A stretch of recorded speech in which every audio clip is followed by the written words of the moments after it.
Hello everyone, good evening. UPPCS 2024 के prelims और RO arrow 2024 के प्रीलिम्स के लिए इस वीडियो में मैं हिस्ट्री के बारे में बात करने वाला हूं। अच्छा, इस वीडियो में मैं तीनों ही सेक्शंस को कवर करूंगा ऑफ हिस्ट्री, यानी कि ancient history, medieval history and modern history. अच्छा, एक मैं छोटी चीज़ और शेयर करना चाह रहा था। काफ़ी लोगों का कॉमेंट आ रहा था बीच में कि लाइक जो भी हमारे डाउट्स होते हैं उनको आप उसके बारे में बात नहीं करते हैं एंड ऑल। जितने भी लोगों ने अपनी क्वेरीज भेज रखी हैं कमेंट्स में बताया हुआ है, भले ही मैंने आपको कमेंट में रिप्लाई ना दिया हो, बट उसके ऊपर वीडियो डेफिनेटली आएगा। अगर उस बारे में मैंने पहले बात नहीं कर रखी होगी, ये आपका जेन्युइन डाउट होगा, तो मैं डेफिनेटली उसके बारे में बात करूंगा। अभी ये जो मैंने वीडियो बनाया है, ये जो मैं बना रहा हूँ, जिसके बारे में मैं बात कर रहा हूँ, ये भी आप ही लोगों के डाउट्स थे, उसी में से मैंने एक पिक किया है और उसके बारे में बात कर रहा हूँ। तो ये जो एक्चुअली बात क्या है कि डेली में एक ही वीडियो रिलीज करता हूँ। सो एक वीडियो जब डेली आता है तो उसमें क्या होता है ना यार, कभी कभी एक दो दिन आगे पीछे हो जाती है चीजें। तो आपने जो भी डाउट्स भेजे हैं, जो भी क्वेश्चन आपने पूछे हुए, वो एक दो दिन आगे पीछे हो सकता है, बट ऐसा नहीं है कि वो इग्नोर हो जाएगा। तो इसलिए प्लीज थोड़ा सा पेशेंस रखिए, डेफिनेटली मैं उसके बारे में बात करूंगा। एंड जब मैं उसके बारे में बात करूंगा एक दो दिन में, तो आपकी प्रॉब्लम जरूर रिजॉल्व होगी। आपको एक अलग लेवल का पर्सपेक्टिव या कुछ अलग आप कुछ सीखने को जरूर मिलेगा। ऐसा नहीं होगा कि आपको कुछ फायदा ना हो। तो प्लीज थोड़ा सा पेशेंस रखिए एंड आपको वो चीज टाइमली मिल जाएगी। मैं बहुत जल्द उसके बारे में भी बात करूंगा। मेरे पास प्रॉपर नोट डाउन रहता है, मैं उनको ट्रैक करता हूं, मैं प्रॉपर देखता हूं कि ओके ठीक है, आपने क्या बता रखा है, क्या नहीं बता रखा है, एंड मुझे याद रहता है कि उसको करना है मुझे। सो उसके लिए बिल्कुल भी आप परेशान ना होइए। तो हिस्ट्री के बारे में मैं बात कर रहा था। देखिए, हिस्ट्री में जैसे और सब्जेक्ट्स होते हैं, उनमें ये बहुत इंपॉर्टेंट होता है कि आपने टॉपिक्स पिक कर लिए एंड आपने उनको तैयार कर लिया। कहीं ना कहीं उसमें जो हिट रेशियो होता है वो भी बहुत अच्छा रहता है। हिस्ट्री को क्यों इतना डिफिकल्ट सब्जेक्ट माना जाता है, या क्यों इसमें इतना अच्छी एक्यूरेसी नहीं आ पाती है, इसको समझिए। और इसमें क्या पढ़ना है से ज्यादा ये इंपॉर्टेंट रहता है कि आप कौन सा सोर्स पिक कर रहे हो। अब इसमें समझिए कि हिस्ट्री में गेम क्या थोड़ा सा कैसे डिफिकल्ट होता है। हिस्ट्री में सबसे इंपॉर्टेंट चीज ये है कि इसमें जो लेंथ और ब्रेथ है ऑफ सिलेबस वो बहुत ज्यादा है। यानी कि जो लेंथ है, यानी कि जैसे एंशिएंट हिस्ट्री अपने आप में एक प्रॉपर है, मिडिवल हिस्ट्री की आप बात करेंगे वो भी बहुत विस्तृत है। देन आप जब मॉडर्न हिस्ट्री पर आओगे तो वो तो अपने आप में है एकदम। तो बिकॉज इतनी ज्यादा चीजें हैं, उसके बाद फिर इन डेप्थ अगर आप देखोगे ना, तो जो क्वेश्चंस हैं, जैसे आपने एनवायरनमेंट की बात की, जैसे आपने पॉलिटी की बात की, तो इनमें क्या होता है, क्वेश्चंस बहुत इन डेप्थ नहीं आते हैं, सुपरफिशियल क्वेश्चंस आते हैं। बहुत बेसिक जो क्वेश्चंस है ना, उन्हीं में घूम के आता है। पीवाईक्यू से बहुत ज्यादा रिपीटेड आता है। बट हिस्ट्री के केस में क्या होता है कि इसमें लेंथ तो है ही है, ब्रेथ भी इतनी ज्यादा है कि कहीं से भी कुछ भी अंदर तक वो जाकर के पूछ लेते हैं। जैसे कोई रूलर है, तो एक रूलर के मान लीजिए उसके बारे में 50 फैक्ट हो सकते हैं। मान लीजिए अकबर है, या छत्रपति शिवाजी महाराज है, या कोई भी ऐसे रूलर है, आप उनके बारे में मान लीजिए 40 फैक्ट हो सकते हैं। तो 40 में से मान लीजिए कि यूपीपीएससी ने 20 पूछ रखे हैं अभी तक, या 30 पूछ रखे हैं। जो 10-15 और हैं वो नहीं पूछे हैं ना, उनमें से कोई भी 2 फैक्ट वो पूछ लेंगे। और वो आपको अगर आता है तो आता है, नहीं आता है तो नहीं आता है। एंड बहुत सा ऐसा भी कई बार होता है कि जो यूजीसी नेट वगैरह की किताबें होती है ना, उसकी कई बार बुक्स में वो क्वेश्चंस आपको मिलते हैं, इतने रैंडम क्वेश्चंस टाइप के होते हैं। तो अब इसमें तरीका क्या होना चाहिए, क्या इसका क्या मेन हो सकता है ऑब्जेक्टिव जिसके साथ आप चलें और आपको मैक्सिमम क्वेश्चंस एग्जाम में मिल जाए और आप कम समय में ज्यादा क्वेश्चंस को सही कर पाए, कैसे आप इसको तैयार करें। देखिए, हिस्ट्री में सबसे पहले आपको ध्यान रखना है कि घटना चक्र को अच्छे से रटना है, आपको अच्छे से पढ़ना है। उसको रटने का मतलब यही है कि उसको इतनी बार पढ़िए कि उसमें जो चीजें दी गई हैं वो अगर एग्जाम में आए तो वो आपकी गलत ना हो। पीवाईक्यू में जितने टॉपिक्स पूछे गए हैं, जो ऑप्शंस आपके पास हैं, उनको ही आपको पढ़ना है। अब वो चीजें आप घटना चक्र और ल्यूसेंट से अच्छे से पढ़ लीजिए। जो चीजें इसमें ना दी गई हैं वो आप अपने स्टैंडर्ड सोर्स से कर लीजिएगा, या वहां से ना करें तो टेस्ट पेपर से कर लीजिएगा। मान लीजिए कि आपने सेक्शनल टेस्ट 3 लगा लिए, किसी अलग अलग 3 कोचिंग के या किसी 2 कोचिंग के, मान लीजिए 2 लगा लिए, तो उसमें आपके जितने भी मेन टॉपिक्स हैं वो तैयार हो जाएंगे। इसी तरीके से आपने एंशिएंट का लगाया, इसी तरीके से आपने मिडिवल का लगाया, इसी तरीके से आपने मॉडर्न का लगाया। बाकी घटना चक्र ल्यूसेंट आपने करी रखी है तो आपका काम बन जाएगा। या अगर आप टेस्ट नहीं भी लगाते हैं बहुत ज्यादा, तो आप स्टैंडर्ड सोर्स से वो चीजें पढ़ लीजिएगा जो चीजें आपको घटना चक्र ल्यूसेंट में नहीं मिली है। बेसिकली जो इंपॉर्टेंट चीज है उसके बारे में चीज आपको पता होनी चाहिए। अच्छा, घटना चक्र ल्यूसेंट की वैल्यू हिस्ट्री के केस में क्यों ज्यादा बढ़ जाती है? वो इसलिए बढ़ जाती है कि यहाँ पर चीजें बहुत ज्यादा हैं। अगर आप स्टैंडर्ड सोर्स से करने बैठोगे पहले, तो आप सारी चीजें पढ़ोगे और कहीं ना कहीं उसको फिर ट्रैक डाउन करना बहुत मुश्किल होगा आपके लिए। तो अगर आप घटना चक्र से करोगे तो उसमें फायदा ये है कि जो चीजें प्रीवियस ईयर क्वेश्चन पेपर में आई हुई हैं वो वहां पर एक्सप्लेन्ड वे में है, तो उनका एक्सप्लेनेशन तैयार करने से आपका वो टॉपिक तैयार होता है। ल्यूसेंट में बहुत सारी ऐसी चीजें दी गई हैं जो मिडिवल हिस्ट्री, एंशिएंट हिस्ट्री के लिए बहुत इंपॉर्टेंट है, बिकॉज वो लिस्टिंग की है, उसमें डायरेक्ट फैक्ट्स पूछता है, तो वो आपको वहां पर मिल जाएंगे। तो इसलिए ल्यूसेंट और घटना चक्र पर अपनी कमांड जरूर बनाइएगा। और अगर आपने इन दोनों को ढंग से किया तो आप देखोगे कि पीवाईक्यू में आपका 95% से ज्यादा काम बन चुका है, उतना आपका तैयार है। फिर हार्डली ऐसा होता है कि अगर इन ऑल 20 क्वेश्चन एग्जाम में आ रहे हैं यूपीपीसीएस में आपके, या 22 क्वेश्चन आ रहे हैं जो कि आते हैं, 18 से 23 क्वेश्चन तक का रेशियो रहता है यूपीपीसीएस के केस में हिस्ट्री में, तो उसमें आपके आप देखोगे कि आपके अगर 22 क्वेश्चन आ रहे हैं तो 22 में 17-18 आपके डुएबल हैं, हो जा रहे हैं। बाकी एक क्वेश्चन हो सकता है एंशिएंट से एकदम ऐसा आ जाए जो आपने किसी ने कहीं सुना देखा नहीं है, एक हो सकता है मिडिवल से आ जाए, हो सकता है कि एक क्वेश्चन ऐसा मॉडर्न हिस्ट्री से भी आ जाए।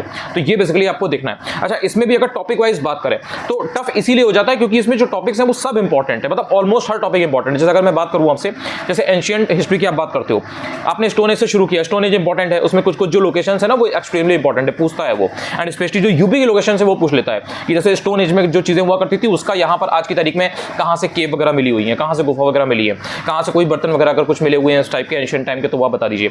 इस टाइप की चीजें पूछता है। इंडस वैली सिविलाइजेशन में आप आओगे, इंडस वैली सिविलाइजेशन तो हर साल एक क्वेश्चन आता है, कभी धौलावीरा के बारे में पूछ लेगा, कभी आपसे हड़प्पा मोहनजोदड़ो के बारे में पूछ लेगा, कभी जो उनके जो जिन्होंने इसको एक्सकवेट किया था कभी उसके बारे में पूछ लेगा, जो उस समय के आर्कियोलॉजिस्ट वगैरह थे। मतलब इंडस वैली सिविलाइजेशन से रिलेटेड पूछता है। उसके बाद जैसे ही आप आगे आओगे तो आप देखते हो कि जो ऋग्वेदिक एज है या पोस्ट ऋग्वेदिक एज है उसके बारे में पूछता है। देन महाजनपद पीरियड आता है, उसमें जो रूलर्स आते हैं उनसे कई बार क्वेश्चन आए हुए हैं, है ना। उसके बाद में फिर आप और आगे आओगे तो आप देखोगे कि जो मौर्य एम्पायर आपका आ रहा है वहां से डायरेक्ट क्वेश्चन आ रहे हैं, पोस्ट मौर्य से क्वेश्चन आ रहे हैं, फिर जो आपका गुप्ताज है उनसे क्वेश्चन आ रहे हैं, पोस्ट गुप्ता से क्वेश्चन आ रहे हैं, जो मौर्य एंड गुप्त पीरियड में जो टर्मिनोलॉजी यूज होती थी, जो ऑफिशियल्स होते थे वो आ रहा है, जो टर्म्स वहां पर डिफरेंट चीजों के लिए असाइन किए गए थे उनसे क्वेश्चन आ रहे हैं। फिर उसके बाद जो यूनानी इन्वेजन हो रहे हैं, जो बाहर से आक्रमण हो रहे थे उनके ऊपर क्वेश्चन आ रहे हैं, उनकी क्रोनोलॉजी आपसे लगाने को पूछ दे रहा है कि पहले किसने आक्रमण किया था, पहले किसने अटैक किया था, इन्वेड किया था, है ना। इसी तरह से फिर जब एंशिएंट हिस्ट्री आपकी यहाँ पर खत्म हो जाएगी, इसी में आपको बुद्धिस्ट और जैनिस्ट के बारे में देखने को मिलता है। आपने देखा होगा कि जो बुद्धिज्म है इसके बारे में भी क्वेश्चन आते हैं और जैन तीर्थंकर के बारे में भी क्वेश्चन आ चुका है। तो अब आप देख रहे हो ऐसा कोई भी टॉपिक नहीं है जिससे क्वेश्चन नहीं आ रखा है। कभी कभी इन डेप्थ आ जाता है, कभी कभी सुपरफिशियली आता है, मतलब ऊपर से पूछ लेता है। अब यहाँ पर आपको पढ़ना तो सब पड़ेगा, जितनी भी चीजें मैंने आपको अभी यहाँ बताई हैं, बट इसमें भी आपको स्मार्टली देखना पड़ेगा कि ज्यादा क्या पूछता है। जैसे अशोक के एडिक्स है, रॉक एडिक्स हैं, वो ज्यादा पूछता है, ठीक है। तो उसके जो मेन रॉक एडिक्स हैं उनको रट लो, वो एक लिस्ट है उसको रट लो कि उसमें से एक क्वेश्चन पक्का है, मतलब अगर आएगा तो वहीं से आएगा अगर अशोक के बारे में पूछेगा। इसी तरीके से जैसे गुप्तास में कुछ आपके रूलर्स हैं तो उनके बारे में पढ़ लो, उनके जो कुछ अभिलेख वगैरह थे उनके बारे में पूछ चुका है पहले, तो उनको देख लो। इसी तरीके से जो मौर्याज हैं, पोस्ट मौर्याज हैं, उसमें भी आपको ये देखना है कि जो इंपॉर्टेंट रूलर थे उनके बारे में देख लें। थोड़ा सा चंद्रगुप्त मौर्य के बारे में थोड़ा सा देख लो कि भाई ठीक है इसने क्या काम किए, क्या है, इसके टाइम पे कौन कैसे क्या था, ट्रैवलर किसके टाइम पे कौन से आ रहे हैं वो देख लो। जैसे मौर्यास के टाइम पे अगर कोई आए तो उनका देख लो, गुप्तास के टाइम पे कोई आए उनका देख लो, क्योंकि ट्रैवलर पूछता है। तो अब ये सब कैसे पता चला आपको? ये सब आपको पीवाईक्यू से पता चला कि ये चीजें इंपॉर्टेंट है। अब ये चीजें मैंने पढ़ ली। अब इसमें देखो टॉपिक छूटा कोई नहीं है, आप बुद्धिज्म भी पढ़ रहे हो, जैनिज्म भी पढ़ रहे हो, मौर्यास गुप्ता सब पढ़ रहे हो, ठीक है। बट इसमें कितना लेंथ एंड ब्रेथ आपको, मतलब ब्रेथ में आपको कितना जाना है, कितना इन डेप्थ जाना है, ये आपको तभी पता चलेगा जब आपने पीवाईक्यू को फिगर आउट कर लिया है। अच्छा, यहीं पर गलती होती है, यहीं पर चीजें इंसान थोड़ा सा वो कर देता है। उसने ल्यूसेंट कटनाचर को एक दो बार पढ़ा, उसको अच्छे से रिवाइज नहीं किया, फिर किसी और सोर्स पर आप जंप कर गए, किसी कोचिंग के नोट्स पे या फिर कहीं भी। तो उससे क्या होता है कि आपने थोड़ा थोड़ा पढ़ा बट आपको एग्जैक्ट नहीं पता था कि इसका आंसर क्या होगा, या इन डेप्थ आपने बहुत ज्यादा पढ़ लिया, फिर जो ऊपर की चीजें हैं वो भी आप कंफ्यूज उसमें होने लगे। तो ये कहीं ना कहीं एक प्रॉब्लम होती है हिस्ट्री में। एकदम अगर मान लीजिए 100 क्वेश्चन आ रहे हैं, 10 क्वेश्चन आ रहे हैं, 20 क्वेश्चन आ रहे हैं, तो आप ये कभी भी टारगेट मत बनाओ कि 20 के बीच में सही करने हैं, मोर देन एवरेज सही कर ले जाओ, क्योंकि यहां पर एक दो क्वेश्चन ऐसे आएंगे जो हो सकता है कि आपने जो सोर्स पढ़ा है उसमें ना हो। अब उस एक या दो क्वेश्चन के लिए आप पूरा सोर्स तो चेस नहीं करोगे, कोई नई किताब तो चेस नहीं करोगे।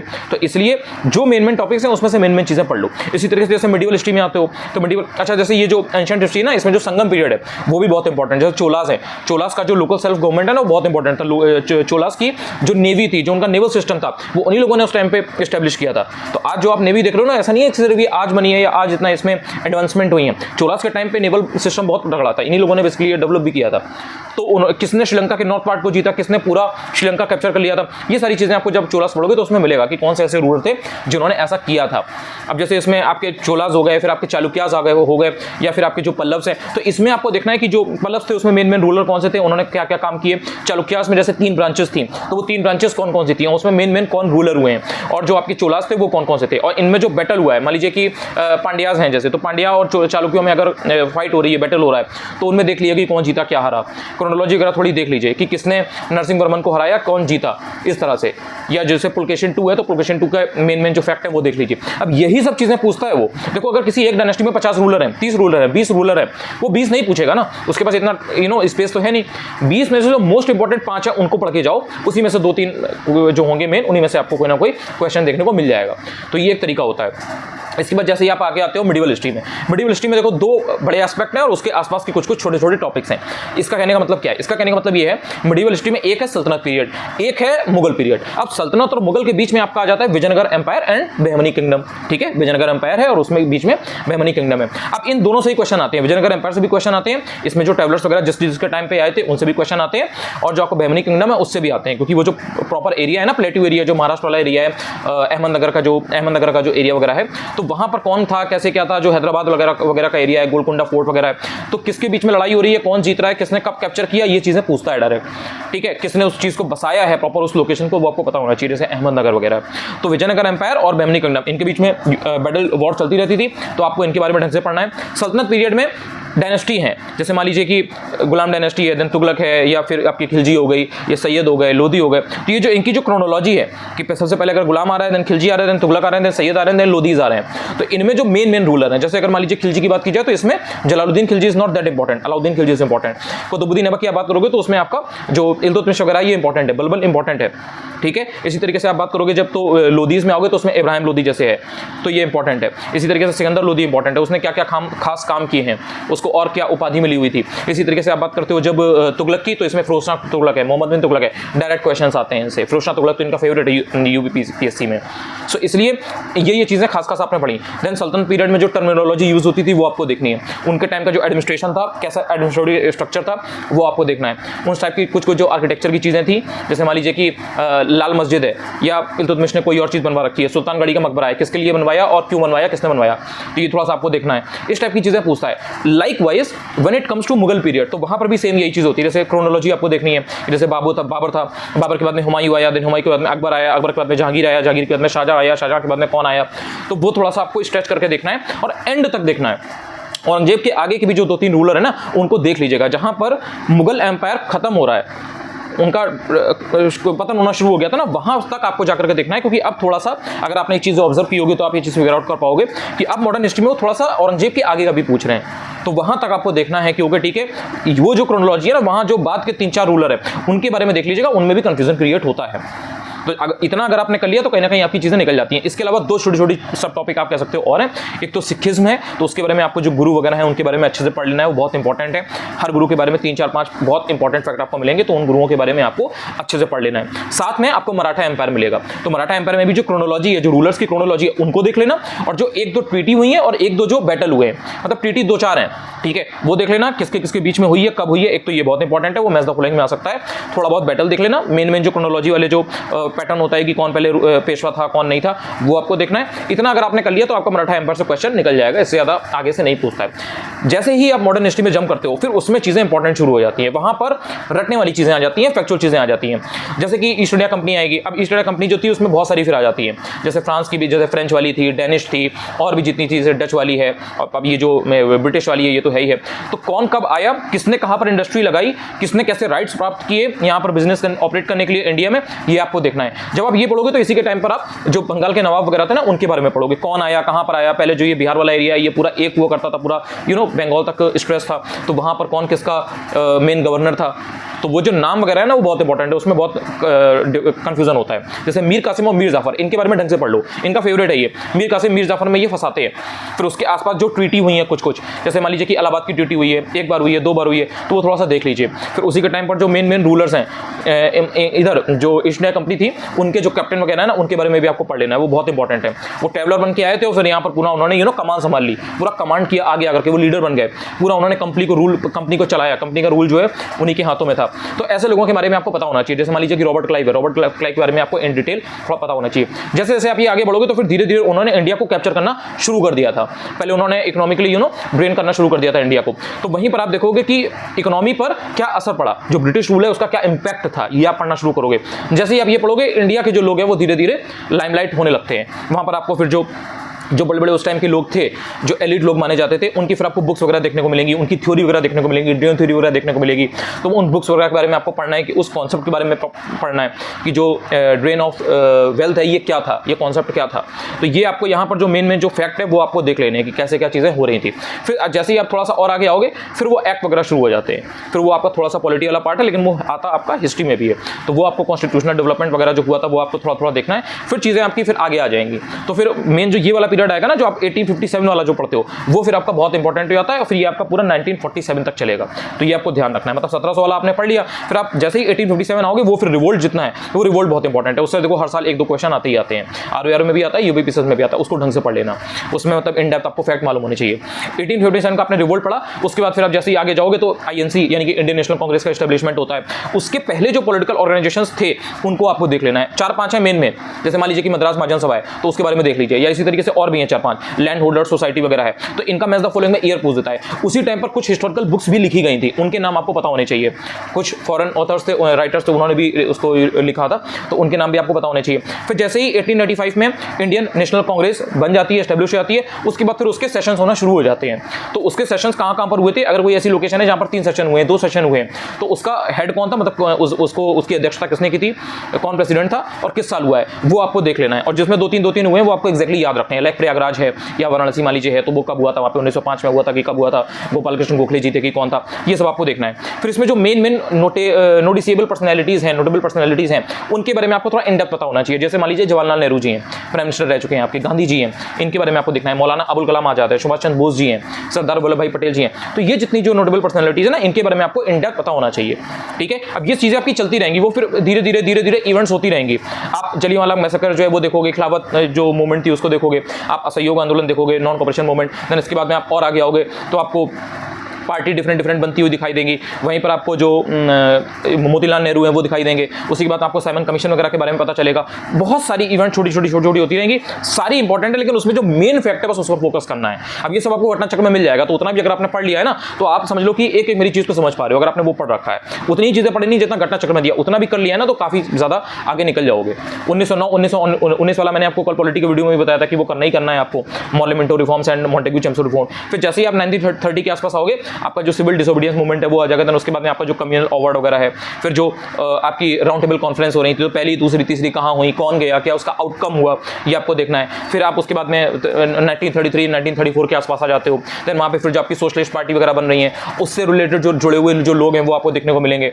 ठीक है, बिहार में कौन ज़्यादा ऐसा इंपॉर्टेंट पर्सनैलिटी थी जिनका वहाँ पर जिन्होंने बहुत इंपॉर्टेंट रोल प्ले किया। फिर थोड़ा आप और आगे आते हो तो आपको 1938 के आसपास फिर हरिपुरा अधिवेशन है और त्रिपुरी संकट वगैरह, ये सब आपको देखने को मिल जाता है। तो हरिपुरा अधिवेशन जो है उसमें कौन किसने जीता था, कौन हारा था। फिर उसके बाद लगातार 2 साल कौन रहा है आईएनसी का जो अध्यक्ष वगैरह है, सुभाष चंद्र बोस जी के बारे में आप वहीं पर पढ़ेंगे। फिर उसके बाद में आपका इंडियन नेशनल आर्मी का गठन वगैरह आ जाएगा। देन उसके बाद में 1940 से धीरे धीरे चीज़ें, जैसे वर्ल्ड वार 1 वर्ल्ड वार 2 हुआ, देन उसके बाद में आपका उसके आगे की जो चीज़ें वो शुरू हो जाती हैं।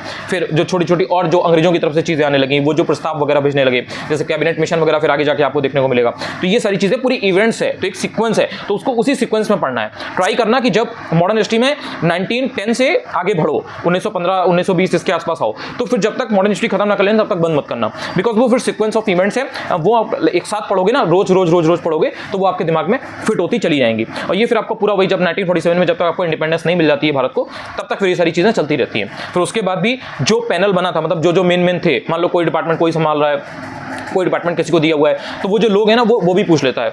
इंडिपेंडेंट इंडिया में सबसे पहला कौन था, वो चीज़ बहुत इंपॉर्टेंट है, वो भी आप देख लेना कि पहला फाइनेंस मिनिस्टर कौन था, सबसे पहला जो आज़ाद भारत का जो था वो कौन था। इस तरह से चीज़ें जो है वो आपको देखने को मिलती हैं। ये सब चीज़ें जो आप देख रहे हो, इसके अलावा जो भी मैगजीन्स हैं जो बड़ी बड़ी पर्सनैलिटीज़ ने निकाल रखी हैं, जैसे मान लीजिए बाल गंगाधर तिलक ने निकाल रखी हैं, या एनी बेसेंट ने निकाल रखी हैं, या कोई बॉडी है, कोई अथॉरिटी है, कोई ऑर्गेनाइजेशन है, वो मान लीजिए कि बाल गंगाधर तिलक ने बनाया या एनी बेसेंट जी ने बनाया, तो वो आपसे पूछा जा सकता है। गांधी जी ने मान लीजिए कि हिंद स्वराज लिखी, बनाया, कुछ भी ऐसे करके निकाला, कोई भी मैगजीन निकाली, कोई पत्रिका निकाली, या कुछ न्यूज़पेपर कोई निकाला, या उसके वो एडिटर थे या कुछ भी थे, तो वो आपको देख लेना है। इंडिया के बाहर इसी टाइम पर कंटेम्प्रेरी इसी उसमें इंडिया के बाहर कुछ ऐसी ऑर्गेनाइजेशंस थी जो एस्टेब्लिश की गई थी by different people of India, तो वो भी आपको देख लेना है। आप कह सकते हो वो एनआरआई की तरह थे, तो वो बाहर रह रहे थे बट उन्होंने इंडिया के हित के लिए ही काम किया, तो उनके नाम आपको पता होना चाहिए और क्या उन्होंने किया, क्या बनाया, ये आपको पता होना चाहिए। जैसे मान लीजिए गदर पार्टी है, तो गदर पार्टी कहाँ बनी, क्या बनी, उसका हेडक्वार्टर कहाँ पे था, ये आपको पता होना चाहिए। और जितनी भी मेन ऑर्गेनाइजेशंस हैं, जैसे मान लीजिए कि कोई भी छोटी सी कोई भी मान लीजिए है, किसी का भी एग्जाम्पल ले सकते हो। जैसे मान लीजिए कि अभी आपसे युगांतर के बारे में पूछा गया था, तो इस तरीके की कोई भी अगर कोई ऑर्गेनाइजेशन आती है, तो उसमें जो भी जुड़े हुए लोग हैं, मान लीजिए कि 8 लोग हैं, मान लीजिए कि आपको 4 ऑप्शन दिए गए, उसमें एक आंसर गलत है, 3 ऑप्शन सही थे, वो गलत वाला आपको पहचानना था। 4 ऑप्शन तो कवर हो गए, हो सकता है कि उसी के बारे में जो बचे हुए 4 ऑप्शन थे वो आपसे इस बार एग्जाम में पूछ ले। तो अगर किसी भी एक ऑर्गेनाइजेशन में 7-8 लोग इन्वॉल्व हैं, उन 7-8 लोगों के नाम आपको याद होने चाहिए। ये चीज़ पहले भी हो चुकी है, ये आपसे इस तरीके का क्वेश्चन पूछा जा चुका है। और जो इंपॉर्टेंट कोड टाइप की होती है, जैसे मान लीजिए कि बाल गंगाधर तिलक जी ने कोई बात बोली, महात्मा गांधी जी ने कोई बात बोली, पंडित जवाहरलाल नेहरू ने कोई बात बोली, सरदार वल्लभ भाई पटेल ने कोई बात बोली, तो वो उनकी जो कोट है वो बहुत इंपॉर्टेंट होती हैं, वो अक्सर पूछ लेता है। अब उसको चेस करना इतना कोई ईजी तो है नहीं, लेकिन जो मेन वाली हैं, जो आपकी मेन किताब में दी गई हैं, उनको एटलीस्ट पढ़ के जाइए, सो दैट अगर आप एलिमिनेट कर पाएं तो कर सकते हैं। बाकी तो वो कहीं से भी कुछ भी पूछी जा सकती है। तो ये 19 मिनट का वीडियो हो गया। I am not very sure कि आपने यहाँ तक देखा है या नहीं देखा है, बट अगर आपने देखा होगा तो आपको हेल्प जरूर मिलेगी। तो यही पूरी चीजें हैं जो मॉडर्न हिस्ट्री, मिडिवल हिस्ट्री और एंशिएंट हिस्ट्री में आती हैं, बट बहुत ही फोकस के साथ पढ़ना है। जो पढ़िए सॉलिड पढ़िए, तो उससे आप एलिमिनेट भी कर पाएंगे। और जो आपने पढ़ा है उस पर अगर आपको भरोसा होगा, कॉन्फिडेंस होगा, एक बिलीफ होगा, तो आपको पता रहेगा कि यार ये मैंने इतना पढ़ा था, इसके बाहर से ये आया है, तो ये सबके लिए टफ है, तो आप उस क्वेश्चन को छोड़ भी सकते हो। ऐसा नहीं है कि आपको सारे के सारे क्वेश्चंस को अटेम्प्ट ही करना है। एक चीज लास्ट में और ध्यान रखना बहुत इंपॉर्टेंट है। पहले क्या होता था कि मॉडर्न हिस्ट्री ज़्यादा पूछी जाती थी, एंशिएंट और मिडिवल उतनी नहीं पूछी जाती थी। लेकिन अब क्या है कि एंशिएंट, मिडिवल और मॉडर्न, इनका जो रेशियो है, जो इनका जो वेटेज है, ऑलमोस्ट बराबर हो गया है। तो ऐसा नहीं है कि मॉडर्न के अगर 15 क्वेश्चन आ रहे हैं तो एंशिएंट के केवल 4 ही आएंगे। हो सकता है कि अगर मॉडर्न हिस्ट्री के 10 क्वेश्चन आ रहे हैं तो एंशिएंट हिस्ट्री के भी आपसे 8 या 9 क्वेश्चन पूछ लिए जाएं, या मिडिवल के साथ आ जाएं, एंशिएंट के साथ आ जाएं, और इसी तरीके से मॉडर्न हिस्ट्री के 6 या 7 क्वेश्चन ही आए। पीसेस की बात मैं कर रहा हूँ। जब आरओ की बात आती है तो इसमें भी इसी तरह से चीज़ें हो सकती हैं। हो सकता है एंशिएंट में आपसे 4-5 क्वेश्चन पूछे, मिडिवल में 4-5 क्वेश्चन पूछे, और 3-4 क्वेश्चन ही आपसे मॉडर्न हिस्ट्री में पूछे। तो इस तरह से आपको इक्वल वेटेज देना है, मतलब इतना देख के चलना है कि जो इंपॉर्टेंट चीजें वो आपकी तैयार हो। अब जैसे अशोक के रॉक एडिक्स हैं, आप अगर पढ़ के नहीं जा रहे हैं तो कहीं ना कहीं आप एक क्वेश्चन मिस कर रहे हैं, आ जाएगा तो फिर आप मतलब बाकी जनता सही करेगी। इसी तरीके से जैसे मान लीजिए अलाउद्दीन खिलजी है, खिलजी वाली डायनेस्टी वगैरह है, या ये जो विजयनगर एम्पायर है, इसमें जो मेन चीजें हैं उतना पढ़ के जरूर जाइए, उतना पढ़ के जाएंगे, बाकी लोग सही करेंगे तो आपका भी सही होगा, वरना आप रह जाएंगे। टेलीग्राम जरूर ज्वाइन कर लेना, अनुज चतुर्वेदी ऑफिशियल है, सेम ये यूट्यूब चैनल का जो नाम है इसी नाम से है, आप सर्च करोगे आपको आराम से मिल जाएगा। तो वहाँ पर भी मैं डेली बहुत सारी चीज़ें डालता रहता हूँ जो आपके एग्जाम में डायरेक्ट काम आने वाली है। ऑल्सो पहली बार अगर मेरा ये वीडियो यूट्यूब पर देख रहे हो, कुछ भी आपको फायदा मिला करे, तो आप चाहो तो चैनल को सब्सक्राइब भी कर सकते हो। करीब 40% लोग ऐसे मेरा वीडियो देखते हैं, बहुत मन से देखते हैं, पूरा वीडियो देखते हैं, बट वो सब्सक्राइब नहीं करते हैं, डोंट नो व्हाई। तो आप चाहें तो कर सकते हैं। थैंक यू सो मच यार, लगातार पढ़ते रहो, रिवाइज डेली करते रहो। देखो हिस्ट्री वगैरह ऐसी चीज़ें हैं ना कि इनमें फैक्ट्स बहुत होते हैं, तो अगर उन फैक्ट्स को आप बार बार अपने आंखों के सामने से गुजारोगे नहीं, स्कैन नहीं करोगे, रिवाइज नहीं करोगे बेसिकली, तो कहीं ना कहीं वो चीज़ें आपको एग्जाम टाइम में कंफ्यूज करेंगी ही करेंगी। तो बेटर ये है कि अभी आपके पास यूपीपीसीएस के लिए 72-73 दिन बचे हुए हैं। अगर 1-1.5 घंटा एक्स्ट्रा भी रिवाइज करोगे ना, तो ये आपको बाकी जो हजारों लोग हैं ना उनसे एक लीड दिलाने में हेल्प करेगा। थैंक यू यार।